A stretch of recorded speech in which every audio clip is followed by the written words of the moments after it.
বাবারে, লাউয়ের ভেতরে দেখি সুন্দর ঘর বানিয়ে শুয়ে আছে এক শাকচুন্নি। আমি তোমাদের কোনো ক্ষতি করব না, দেখবে সে সুস্থ হয়ে যাবে।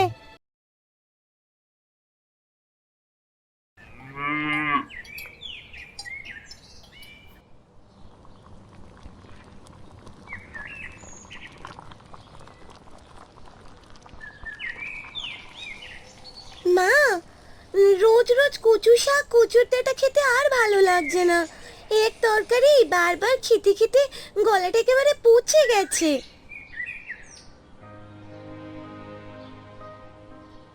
কিছুই যে করার নেই মা, তোর বাবার শরীর আজ কতদিন ধরে খারাপ জানি না। ঠাকুর কোন পাপের শাস্তি দিচ্ছেন। অন্যের বাড়িতে কাজ করব তারও উপায় নেই। আমি বাড়ি থেকে চলে গেলে তোর বাবাকে কে দেখবে? না, আজ আমি আর কচু শাক খাবো না, এই বলে দিলাম। তোমার কচু শাক তুমি খাও। আমার হয়েছে যত জ্বালা। মেয়েটারই বা কি দোষ? কতদিন ধরে একই তরকারি রান্না করছি। ঠাকুর, তুমি আমাকে সুস্থ করে দাও। চোখের সামনে স্ত্রী সন্তানের কষ্ট যে আমি আর দেখতে পাচ্ছি না। আহ আহ তোমাকে চিন্তা করতে কে বলেছে শুনি? তুমি যদি এমন করো তাহলে তো তোমার শরীর খারাপ করবে। তুমি কি চাও আমার শীতের সিঁদুর উঠে যাক? তুমি চুপটি করে শুয়ে থাকো, আমি কাজ করে আসছি।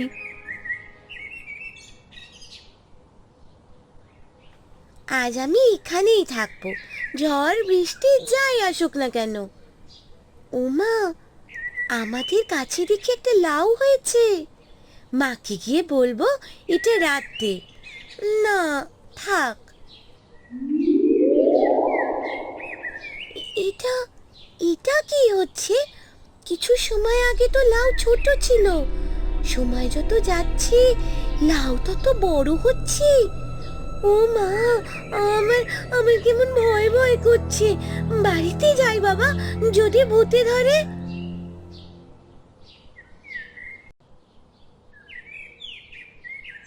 না, মেয়েটা তো অনেক সময় গিয়েছে। খুঁজে দেখি কোথায় আছে সে। আমার তো কোনো জায়গাতেই শান্তি নেই বাপু।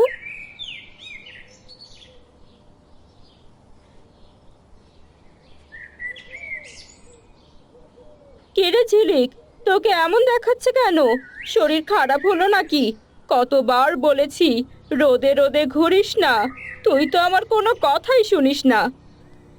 জানো মা, আমাদের লাউ গাছে একটা লাউ ধরেছে, কিন্তু সময় যত যাচ্ছে লাউটা তত বড় হচ্ছে।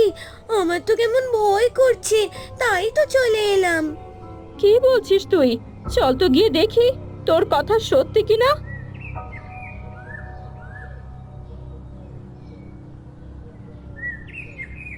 ও মা, সত্যিই তো অনেক বড় লাউ। এমন অদ্ভুত লাউ তো আমি আগে কখনো দেখিনি। মোড়লের কাছে এমন অদ্ভুত লাউটা বিক্রি করলে অনেক টাকা পাবো। তা দিয়ে তোর বাবার কিছুদিনের ওষুধ কিনতে পারবো। চল আমার সাথে। মা, মা, লাউয়ের ভেতর থেকে কেমন শব্দ হচ্ছে। দেখো, লাউটার গায়ে দরজা বানানো। আমি তো ছোট। মা, তুমি উকি দিয়ে দেখো তো কিসের শব্দ আসছে লাউটার ভিতর থেকে। দাঁড়া, দেখছি।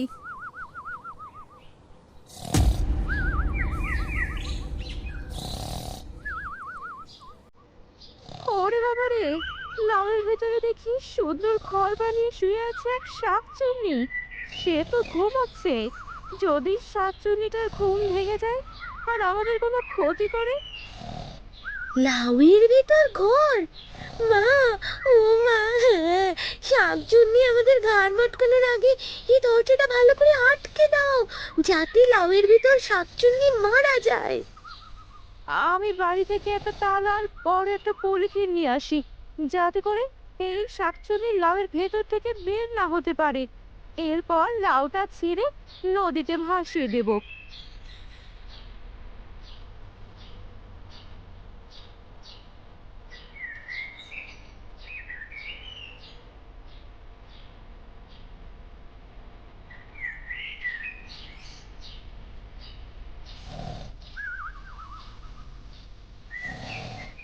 দেখ এবার আমি কি করি। একি আমার ঘর এমন নড়ছে কেন? ভূমিকম্প হচ্ছে নাকি? বাইরে গিয়ে দেখি। ও মা, আমি বাইরে বের হতে পারছি না কেন? তার মানে আমাকে কেউ দেখে ফেলেছে। দয়া করে আমাকে বের হতে দাও। আমাকে এমন করে বন্দি করো না। আমি তোমাদের কথা দিচ্ছি, আমি তোমাদের কোনো ক্ষতি করব না। মা, শাকচুন্নিটাকে দেখে অনেক মায়া লাগছে গো। ওকে ছেড়ে দেব আমরা?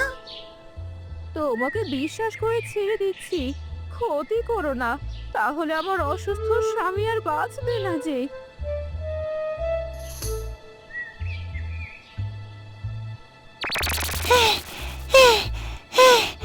আর একটু হলেই দম বন্ধ হয়ে মারা যেতাম আমি। বিশ্বাস করো, তোমাদের কোনো ক্ষতি করব না আমি। আমার মা আমাকে এই লাউয়ের ভেতর বাসা বানিয়ে দিয়ে অন্য কাজের জন্য অন্য রাজ্যে গেছে। আমার মা এলে চলে যাব আমি। ঠিক আছে শাকচুন্নি, তুমি তবে এখানে নিশ্চিন্তে থাকো। মা ঝিলিক, বাড়িতে চল, তোর বাবা আবার চিন্তা করবেন, ওনাকে তো খাইয়ে না দিলে খেতেও পারেন না। তোমাদের মুখ দেখে অনেক দুঃখী মনে হচ্ছে। তোমাদের এত কিসের দুঃখ? আসলে আমার বাবা কেন জানি হাঁটতে চলতে পারে না। মা হাঁস মুরগি পালন করে বাবার ওষুধ কিনে আর শুধু কচু শাক রান্না করে বাড়িতে। আহ, তোমাদের কষ্টের কথা শুনে খারাপ লাগছে। দাঁড়াও।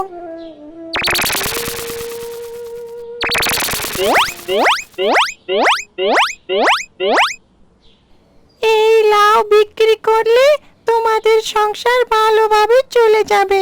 এই গাছের লাউ কখনোই শেষ হবে না।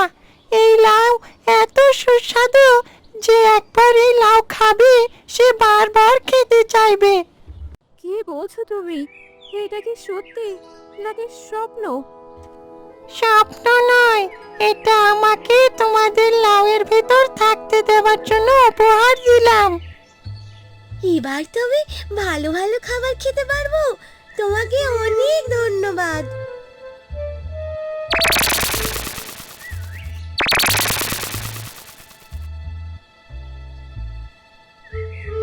এই লাউটা তোমার স্বামীকে রান্না করে খাওয়াবে, দেখবে সে সুস্থ হয়ে যাবে। আমার ঘুম পাচ্ছে, আমি তবে ঘুমাতে গেলাম। ঠিক আছে, যাও।